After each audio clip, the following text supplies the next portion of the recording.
morning, everybody. Thank you so much for coming so early. I was like thinking, oh my God, who's going to be here at like 8 a.m.? Definitely no one from my team, I'm sure. But yes, thank you for CreativeMornings for asking me to speak. I've actually done one of the sessions at our warehouse, which is just in the next building, and that's how I heard about you guys, and yeah, I'm excited to be speaking today. So, I don't know if people know who HULA is. You know HULA, does anybody else? Yeah. Yay, okay, so we're doing part of our job, but not fully. We actually have, sorry, I'm just like looking at how this works. So we have a consignment business. It's one of the biggest in Hong Kong. We sell pre-owned designer luxury products, and it's been going since 2017. We pride ourselves in collecting the very best products from Hong Kong. And as you all know, Hong Kong is one of the most fashionable regions in the world, if not, in Asia. And so we're very fortunate to be here. So I wanted to talk about my journey, about how I arrived here. And it has been a lot of ups and downs. I've been working in fashion for 30 years now. So I'm actually from the UK. I was born and bred there, and my family are immigrants. I didn't come from a silver spoon, as people imagine. I think in Hong Kong, you know, people always think, oh, you know, people who have businesses, people who work in fashion, they must be like from like wealthy families. People ask me if I'm from the Fung family, and I say I wish I was, but no. So my family worked very hard, and they had Chinese takeaways, or they worked for some, and they met in the UK. I was always a fashionista, as you can see, and so I feel like it was in my blood to always kind of play dress up and to reinvent myself in many different ways. My real mentor was actually my mother, who worked so hard for us. She was actually a part-time singer. She made her own costumes, as you can see here, and she used to sing in Chinatown. So she was very social, and she also was an entrepreneur because she actually had her own beauty salon, and I worked there from the age of 14. So I think this also gave me a bit of a background to how a small business is run and how resilient we need to be. I did used to see her up at night with all the receipts, counting with using a calculator, smoking her cigarette, and literally her head, you know, buried in paperwork and just looking miserable. So I don't know why that didn't put me off. But anyway, I think it was still in me to want to do my own thing. She passed away sadly when I was 16, and so I became very independent from that age. I lived with my sister. We lived in London alone, and so that independency also, and the thought that I couldn't actually count on anyone, made me really try and excel. So my mom, before she passed away, and she always said to us anyway, she said, you know, you have to live life, you need to get an education, and don't marry too young. And I actually did all of those things. So anyway, I was very rebellious, and when she passed away, I thought, you know what, I'm going to listen to her, I'm going to go to college. And so I went to Central St. Martin's, I took myself there. I actually didn't get in the first time because it was super hard. And I took a year out to work on my portfolio. I did my art foundation, and I completed it. I didn't get a good grade, but I completed it. And as soon as I left college, I actually started my own jewelry business. And although I could make fine jewelry, I ended up being very commercial and making these little things, which don't really look that great right now. But actually, I was in sold at London Fashion Week, and a lot of the big stores took it, like Colette and Henry Bendel's, because I made these little sewing kits. They were like literally steel bangles or aluminium bangles that you could sew different threads yourself, which is actually part of the theme that we're talking about today. Anyway, that started me off on my entrepreneurial journey. But very shortly afterwards, I actually created a lingerie and swimwear brand. And this actually was the successful one, where I sold to Selfridges, I sold to Lane Crawford, Henry Bendel's, all the big brands. I was actually the best-selling lingerie in Selfridges for 2 seasons. But guess what? I had no business acumen. I had no idea what I was doing. I was pricing my things all wrong. I was losing money left, right, and centre. And I was by myself, and I didn't actually, I think those days also, it was pre-internet. I mean, I had this shoddy website somewhere where you could search for the brand, but there wasn't really any social media and stuff like that. So I did it for about 8 years. It was great. I had a little press, but really I was not really making any money. And my family were like, what are you doing with your life? You need to make money. You need to earn some money, whatever. And so I did decide, I had a long, hard think about it. Well, actually, one of the moments was actually, I got a lot of press in the States. And I actually didn't know, it's so huge. I had like 50 emails every day, people requesting for things, and I had no idea how to manage it. In the end, I just shut my laptop and ran away. It was so crazy. And I think it's just that thing of being so young and inexperienced. So I gave this up, and I was working in WGSN. I don't know if you guys know what that is. It's a trend forecasting company.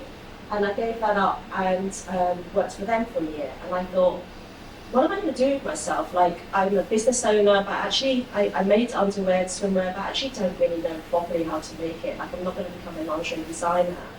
And so I was really searching for myself and a little bit depressed because I'd just given up my business. So Lane Crawford, I knew somebody who knew the creative director, and they offered me a job. So I came to Hong Kong, and I became, this was 18 years ago, I became the creative manager there. So I was doing all of these fun things, like working with artists, creating pop arts, you know, like finding new brands, etc. So it was super, super exciting, and I was there for 10 years actually.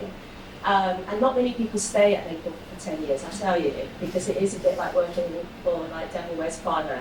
But I managed it, and I ended up making some really amazing, meeting really amazing people there. It was until like basically towards the end of my time, like maybe 7 or 8 years on, that I realized that we had a lot of like sample sales. And we were really excited because some things would be like $200 or $300, and we would all go to this room, we would queue up, and everybody would be scrambling around. But people were also like kicking things around, like there'd be like Elias shoes on the floor, they'd be kicking them around, going, oh, you know, they were like so last season, and I was just like, wow, this is so crazy. Like these pair of shoes are literally like 15,000, and we're disrespecting them. And I think it's also because I come from a design background. I know how much effort it takes to make something, to produce something. I know how much work it takes to actually cut a piece of cloth and to make a piece of an item. And all of my friends and colleagues at that time were buying so much. Like every season they would come in with a different uniform on. You know, sometimes it would be like, oh, Sakai is in fashion, head to toe. And then next season, gone. And I'd be like, where do they put all of their, what do they do with all of this? And I was hearing on the grapevine, they were like saying, oh, you know, where do you, I've got no space in my wardrobe, where do you get rid of things now? And so I was having a look around, and I thought, yeah, actually, why don't we have second-hand in Hong Kong? Well, I was in the UK, I always shop second-hand. It was the only thing I could afford, actually, when I was a student. And so I decided to do some research, and I basically did a survey to about 100 women, and I asked them, what do you think about pre-owned? And most of them were positive. Some said no. And I'll talk about these things later, but I didn't, and I thought, okay, let's start. So I left Lane Corporate to start HULA. And it was only until I started the business, because actually my first thoughts was, oh, there's too much waste. Collections were being made more and more often, and there was less time to sell them, meaning that the sell bins were always more full. And that was my why initially. And then when I started doing some research on the business, I then realized that fashion was the second biggest pollutant in the world. Sorry, you can't read this because in my initial slides, it's okay. I can read it. It's the second biggest pollutant worldwide, second to oil. And I think none of us know this, really, right? Do we know this? You know this. I've been working in fashion then for about over 20 years at that point, and I had no idea, because it was a really, really well-kept secret. Why? Because the industry makes so much money, you know? And fast fashion was also on the rise at this point, so we were buying more and more shit, if you don't mind me saying. And so I found out that the production, fashion was responsible for 18% of insecticides and 25% of pesticides. And also it was responsible for 20% of industrial water pollution. And this is because of because of dyeing fabrics, etc. It also takes, do we know, 2,700 litres of water to make one single t-shirt. I'm just going to let that sink in. Any white t-shirt, cotton t-shirt that you have takes this amount of water. Isn't that crazy? Because actually that's enough for one person to drink for 3 years. And just let it sink for a bit. It kind of sickens me when I think about this. Also, fashion is responsible for 10% of all global carbon emissions. And if you imagine, it takes actually, to make a pair of denim jeans, it's similar to driving 80 miles in a car. On top of that, we always talk about microplastics now, right? So a lot of fabrics, the reason why fashion is so difficult to become sustainable is because a lot of our fabrics are made and weaved with a lot of different fibers and plastics. And these things are very, very difficult to biodegrade. They do not. They literally stay in landfill. Unless you buy 100% cotton and stuff like that, which are they also deplete the earth because you need resources to make those fabrics, right?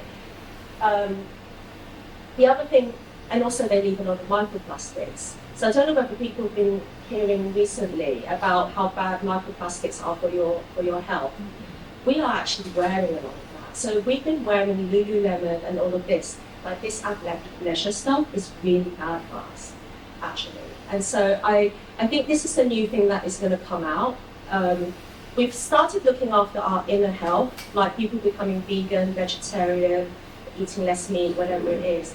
We've now started going into what's good for our skin, organic, we need, basically things that are not chemically treated. The next step is what we wear, because I think we don't realize what the harness does to our body. There was an article I read in the news about Alaskan Airlines, and basically they created new uniforms for everybody, and people started getting sick. They started coming up in hives, people were having asthma, actually one person died, and it was because their uniform was toxic. And it doesn't go away from a single wash. It takes years to actually leave the fabrics. And this is when, especially when your materials are very, very cheaply made, the processes and chemicals that are used to make these are actually very harmful to our bodies. And if you read the news, actually cancer has gone up. I hate to do this in the morning to you guys, but cancer has gone up for young people in the last decades. And and even though we're not healthier, it doesn't make sense. So I do think that please read up some info about this. But I don't want to scare everybody, but these are some of the facts. Also that fashion is also responsible for modern slavery. I don't know if people heard in 2013 there was Rana Plaza actually collapsed, which was a factory in Bangladesh, and 1,000 workers died. And they were making clothes for H&M and places like that, Walmart, and they were under such strict guidelines and also pressure to deliver on time. That they had to keep moving because actually the workers actually saw cracks in the building, and they actually told their managers there's cracks, and they were like, we don't care, get back to work because we've got deliveries to make. Anyway, the building collapsed and so many workers died. Unfortunately, this happened, but this really was a wake-up call for the fashion industry. And I don't know if anybody's watched the film The True Cost. It's actually shot, some of it in Hong Kong, because Christina Dean from Redress is actually in it, and also Olivia Firth, Colin Firth's wife. She's really big on fashion sustainability, so it's talking about fast fashion. And it's on YouTube, you should watch it, it's really, really amazing. But anyway, it covers this, and so there's a lot of interesting facts here. And also, global clothing production is up by 20% since even 2020. Yet we only wear 20% of our wardrobes, right? Yeah. So anyway, in extending the life of a garment just by 3 months, you're reducing 5 to 10% of all the carbon footprints. So what have been my challenges since starting the business? So I want to just revert back, because obviously this is all what I found out when I started doing the business. And like I said, I did this survey, but I had no idea in Asia, in Hong Kong, that people were so adverse to buying secondhand. I didn't, because I'm from UK, so I hung around with a lot of expats and they loved it, So I didn't really realise that a lot of locals didn't really want to shop secondhand. And why was that? Because it gives them bad luck, okay? So I don't know whether you've heard about that. People believe that there's spirits that can live in the clothing and the objects that you hold. And so I think people in Hong Kong have been quite superstitious, so this is what they believe, and so they will only buy maybe a handbag because they're not touching it against their skin. Hence why this business model hasn't really performed very well in this region. People associate with second-hand products with being old and smelly and dirty. Yes, probably in some second-hand shops, but not on HULA, and not the way that we've elevated it, and not with the products that we collect. The shame of it, people are so ashamed to shop second-hand because they feel like people are going to think that they're poor. Why would I be shopping second-hand? I can afford it, Shopping is about showing off your wealth, right, in Asia, and it's about showing how much money you have and wearing all of those goods on the outside so that people think a certain thing about you. And so we're having to also dispel these myths. And also I think the barrier to entry for this region was obviously authenticity. Is it real? And of course this is a big problem for Asia and in Hong Kong. So we really had to work against all of this to try and make the business work. And part of the myth busting that we do, and we do a lot of re-education, I actually did a pop-up once called Get Lucky, because I was like, well, if you can get bad luck, then why can't you get good luck, right? So I actually worked with some influencers, we sold some of their wardrobe, their IG, their lifestyle, you just have a look, they're having a good life, yeah? Especially on IG. Yeah. And so we sold some of their clothes, and I wanted to just let people think about this. What is the thought process behind getting bad luck? So I did this. We even did lucky lycees and stuff like that.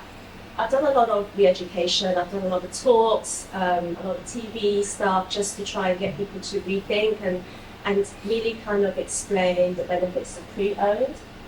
We really had to talk about authenticity. So actually we use apart from hiring experts and my staff that actually look and smell and touch all the products that come in, we actually use an app called Entropy, which actually is an AI app. It doesn't belong to us, I wish it did, but it blows up, you take photos of the product and it blows it up thousands of times, and recognizes it, whether it's real or fake.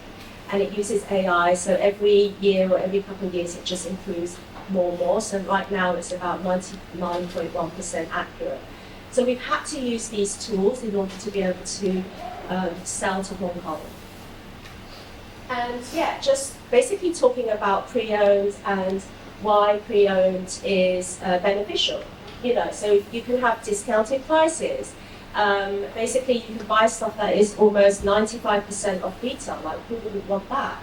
We make designer products more accessible. So where can you go that you can try on the Chanel item with your denim jeans in one room and not feel intimidated? Like, I've never been into a Chanel shop before, even though I worked in fashion. I've never walked in there. I'm too intimidated. I probably wouldn't be let in. In HULA, you can try high and low together, and you can really see the quality of the products. You can also, make investment or buy investment pieces, like Chanel and Hermes bags. It does feel very guilt-free shopping there because you're not having to buy a new item. You're actually buying an item that already exists. So all of the stuff that I was talking about, all the water and waste and pollution, that's already done. So of course it's better to recycle than to buy new. Some people ask me, well, how about buying sustainable the Earth's resources to make these products? So it's not completely it's not really complete something that's going to solve it. Actually, buying pre-owned is the first thing that's going to solve it, apart from buying nothing. Now, are we really going to buy nothing? We're human beings. We need to feel a certain way. We live in social circles. We're very competitive with each other, and we want to feel and look a certain way and feel good about ourselves. So that's not really something that's going to, that resonates with a lot of people. And also, of course, you can monetize in your wardrobe. And I tell you, this is very addictive. Because once you sell one thing and you're like, oh my God, I can make some money, you start, selling more and more and more. And actually, a lot of people make very good living from it, personally. So when I started this, I actually started this with my sister. Not as a founder, she was just helping me out. And we had a small office, 200 square foot space, and we were literally doing everything ourselves. So I listed and shot almost like 1,000 products myself. And I think when you start something, you've really got to get your hands dirty. You have to not really care about doing whatever it takes to really get yourself off the ground. But before, we were just an online business. We started with a really shitty website. It didn't work. It was really buggy. And I thought all these things were easy. I thought, let's just build a website. And I want to do this, I want to do that. And I just didn't realize how difficult it was. And anyway, we launched this buggy website, and we were collecting a lot of products because lots of people were giving us products. But we weren't able to sell them as fast as we were collecting, of course. So we just sat on all of this stock. And people were like messaging us saying, can I come around and see the product? Can I try on this? Can I try on that? And eventually I was like, shit, like people want to actually come. And so at some point when I was renewing the lease, I decided to open up a warehouse. So this was going to be a hybrid between a studio and a shop. And actually, we opened the first pre-owned designer warehouse in Hong Kong ever. So I'm very proud to say that. And here, it made such a difference because we were able to have lots of events. People could see each other shopping. It was not embarrassing anymore. I invited very super stylish women to shop. People were mixing and matching. We had a lot of conversation about sustainability, about modern slavery, about like just style and lots of different things. And this really made a difference for us. And I think this is how we managed to grow. Another thing is at this time, and just before this, there was another brand called Vestiaire Collective that came to Hong Kong. And I thought, oh my God, they're going to annihilate us. And I was so small, I was so worried. But actually, it's funny, they actually ended up promoting pre-owned fashion in such a big way. They spent millions and millions of Hong Kong dollars on promoting themselves that actually we rode on the back of them. And now they're not even in Hong Kong. So we managed to beat them on just the fact that they were promoting it so much. So yeah, there's some lessons for that today. But yeah, today We now have a boutique in Hollywood Road. And here is our marketing window, because a lot of people go past this place, very, very high foot traffic. Sometimes we have 150 people walk through that door. And we only managed to get this because with COVID, rents went down by half. And so sometimes when you see, COVID was horrible for us because people were talking about, oh, can you get COVID through wearing other people's clothes? And that was the conversation. I thought, no, please don't do this to me.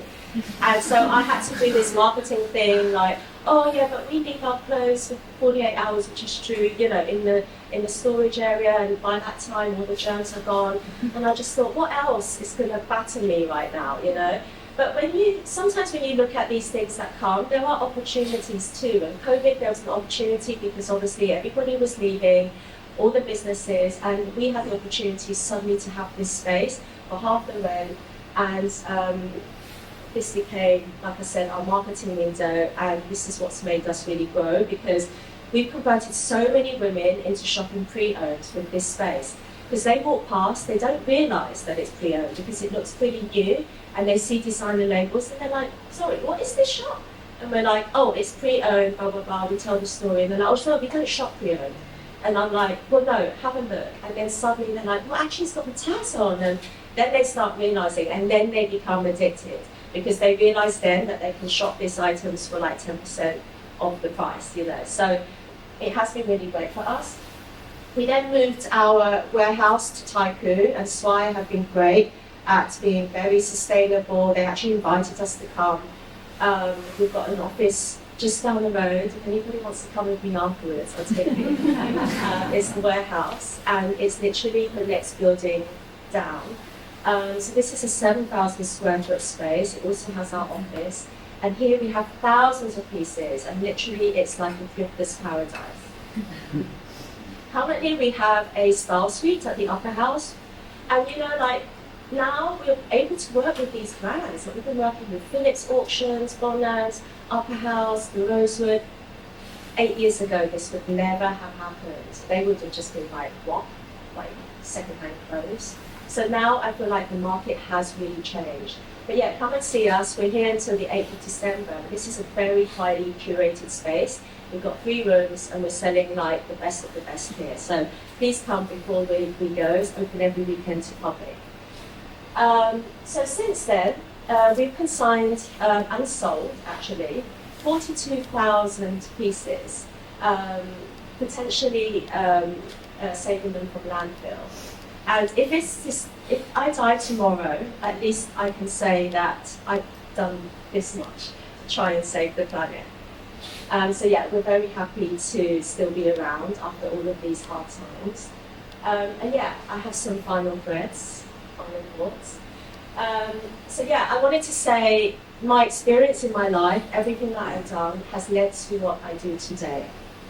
I've worked in bars, it was so helpful for me with events. I've worked in retail stores. Oh my God, I have a retail shop. I've worked, I've worked in production. I've worked in so many things that has actually, when I look back, impacted what I do today.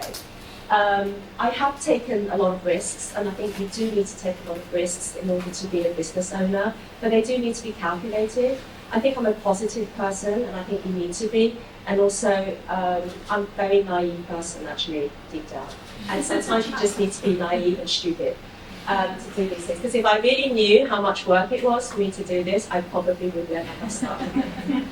And I think with the continuation with the thread theme, pull the thread, if it breaks, tie a knot, start again, and I think things from hard work and persistence, you'll get there. Thank you.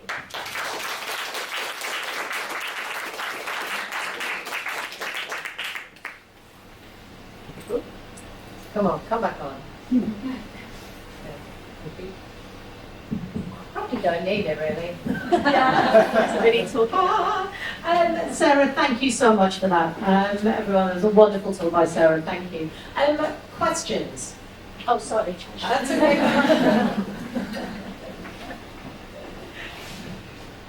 Good morning. Morning. I have 3 questions. First question is... In case people don't ask anything. That's a good idea.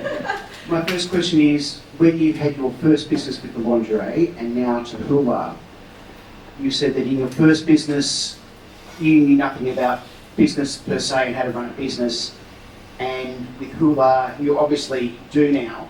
Was there a defining moment when you realised that you had it? No, I don't. It just evolved? Actually, I don't have it still, I think. I'm still learning all the time. But I think even when I started the business, I've made so many mistakes and really messed up a lot of things. But I think it's more the fact that if you make those mistakes and you learn from it, then I think that's the biggest thing you can do. Am I the best business person? No, for sure not. But I think it's in me to think creatively, and I really enjoy the other half of my brain where I haven't developed it properly before because I was always a creative. And so I always felt that the two needed to be together in order for me to succeed. And at art college, I was never taught at that point the business side. So yeah, I feel like I'm still learning, but I'm very grateful to still be here. But I could also attribute it to, the trend for pre-owned and also the way the world is right now. After COVID, people are more sustainable, and the pre-owned sector has just literally shot through the roof. So I'm riding on that wave, honestly. I'm not sure whether I'm a good business person or not. I'm not sure. I beg to differ. So the fact that you're here and in retail in Hong Kong, having been here quite a while myself, is a testament that I think Thank you. You've got it, because I don't think I could do it. Thank you. I think it is just resilience, actually. So, yeah. My second question is about the authenticity and how you check it. Has the trend in fake items changed in your journey? Oh, they've just gotten better and better. And also your ability to detect. So what day one, there was, say, a percentage, and today the percentage would be, would that have gone up or would that have gone down? You know what? I think people sign with us and they respect us. And we make it very clear on our website, and also we charge people if we find fake goods. And so they just don't send them to us. Of course, we do get things in. I mean, when I first started, I had somebody send me a whole suitcase of fake goods. And I literally was just like, how bold and brazen of you to send me a whole case, not even just one item, mix it in. So now we charge people, and we take it very seriously. We tell them that we actually report it to customs, we do. And so they don't want to get caught.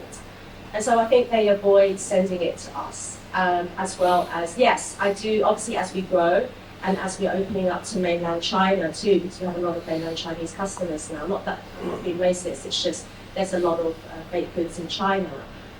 We do see more come through, but I don't think it's even a 10%. It's like not even a 1% of what we see. So it's minimal, yeah. My last question is the easiest. Do you cater for men as well? Yes, actually, we just started taking in men's this year, and we may do a men's pop-up next year, but men's is hard. So we only cater for like the fashion guy, maybe like yourself. No, I don't think so. Sportswear, athleisure, denim. We do that kind of, we don't do classics, because I don't think classic men really want to buy pre-owned. So we really have to make our edit very, very clear. Before, when I started, I used to take everything, but now we really look at data. Too many black pants, we're not taking them this time, So we do turn away a lot, because we want our sell-through rate to be higher and higher. At the moment, our sell-through rate stands at like 65% within 1 year, which is actually quite good. So we're trying to improve that more and more, because we don't want to hold on to items. It's storage, it's rent for us. We have to do all the work, because actually our site is fully managed. We have to photograph this, we have to check, we have to, whatever. There's a lot of communication between seller and buyer and everything else.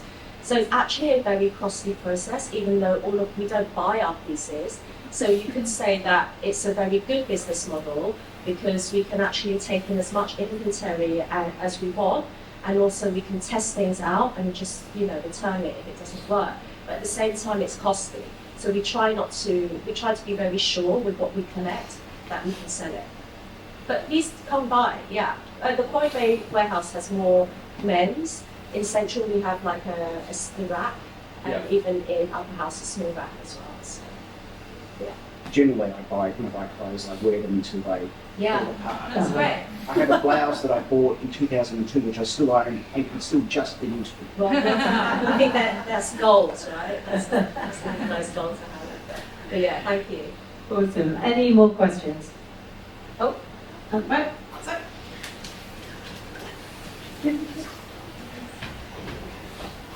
Thank you.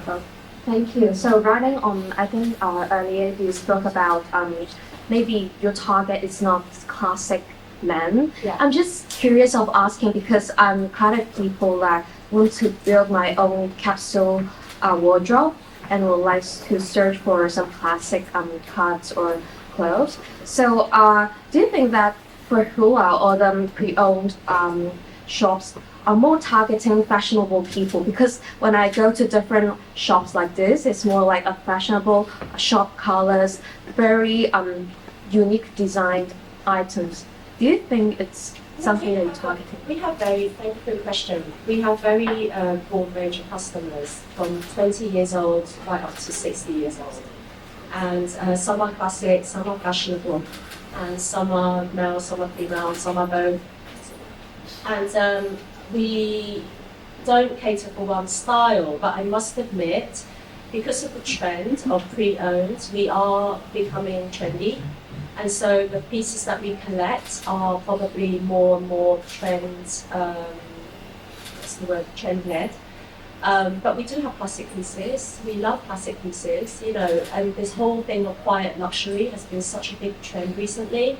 And that's the whole thing with sustainability. It's like, if you buy something that's in your capsule wardrobe, make sure it's good quality, because you'll wear those pieces forever, and then you can mix and match all the other pieces that go with it. So your capsule wardrobe should have the blazer, the shirt, the pants, the denim jeans, the roll neck, whatever it is. But those pieces should be very, very high quality, because then whatever you put with it, all those trendy pieces that you might wear with it, actually then look good with that, and you end up keeping your items for 20 years.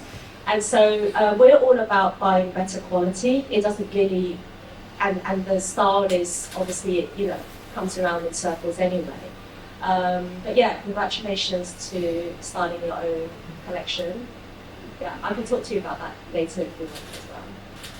Awesome. I think we've got time just for one more question. I think there's one here.